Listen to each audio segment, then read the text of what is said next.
Andhra Pradesh Amaravati gazette notification పై వస్తున్న ఆరోపణలను ఆంధ్ర రాష్ట్ర సామాజిక సంక్షేమ బోర్డు చైర్మన్ బాలకోటయ్య గారు తీవ్రంగా ఖండిస్తున్నారు. గెజెట్ నోటిఫికేషన్ పై వస్తున్న అపవాదులన్నీ కూడా అసత్యం అని చెప్పి ఆయన చెప్తున్నారు. ఈ విషయంపై మరిన్ని వివరాలు ఆయన్ని అడిగి తెలుసుకుందాం. సార్, ఇప్పుడు గెజెట్ నోటిఫికేషన్ పై వస్తున్న ఆరోపణలు ఏమంటారు? ఏ విధంగా దీనికి మీరు సమాధానం చెప్తారు? గెజెట్ నోటిఫికేషన్ ని హర్షిస్తున్నాం.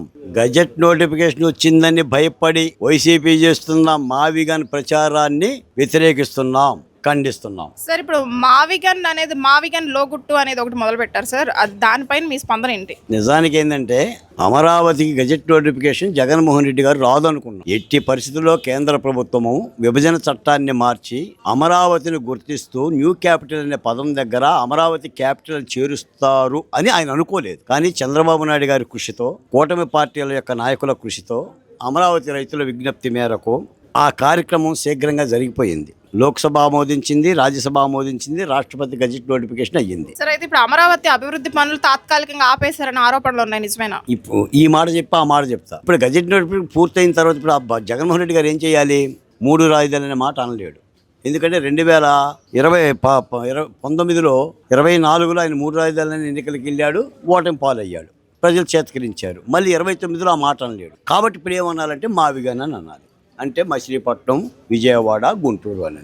నిజానికి సిఆర్డిఏ లేఅవుట్ విజయవాడ పరిధి దాటి దాదాపుగా హనుమాన్ జంక్షన్ వరకు రమారమి మచిలీపట్నం సమీపంలో ఉన్న లేఅవుట్ని మార్చి జాతీయ రహదారి 110 కిలోమీటర్లు ఆ పక్కన మొక్కలు పెంచుకుంటే వెళ్ళొచ్చు అని చెప్పి ఒక అసత్య ప్రచారం చేస్తున్నారు తప్ప మావిగాను లేదు, ఏమి లేదు. అంటే జగన్మోహన్ రెడ్డి గారికి అమరావతి పొడగెట్టదు. అమరావతి అంటే అది ఎదిగితే చంద్రబాబు నాయుడు గారు శాశ్వతంగా అజరామరంగా చరిత్రలో నిలబడతారని ఒక దుర్బుద్ధి.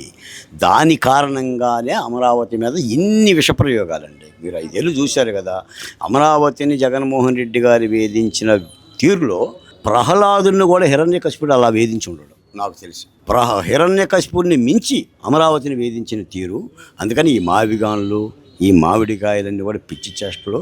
ప్రజల్లో పెద్దగా ప్రచారం లేదు, ప్రజలు విశ్వసించాలనేది నా నమ్మకం. సరే, అయితే ఇప్పుడు మరి వైసీపీ చేస్తున్న ఆరోపణలు మీరు ఏ విధంగా తీసుకుంటారు? ఇవన్నీ మరి వైసీపీ ఎప్పుడు చేసినా కూడా తప్పుడు ఆరోపణలే మేడం. ఈరోజు కూడా అమరావతిలో మీరు ఖర్చును చూసుకోండి. అమరావతిలో 1,00,000 కోట్లని ఒకసారి, 2 లక్షల కోట్లు అని ఒకసారి, 360 కోట్లని ఒకసారి, ఇష్టానుసారంగా ఏదో ఖర్చు అయిపోతుంది, నేలల్లో డబ్బులు వేస్తున్నారు, గోతులు దవ్వేస్తున్నారు, ఒక విష ప్రచారం చేస్తుంది.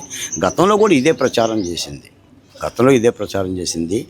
ఈ అసత్య ప్రచారాలను నమ్మొద్దనేదే మేము చెప్తుంది.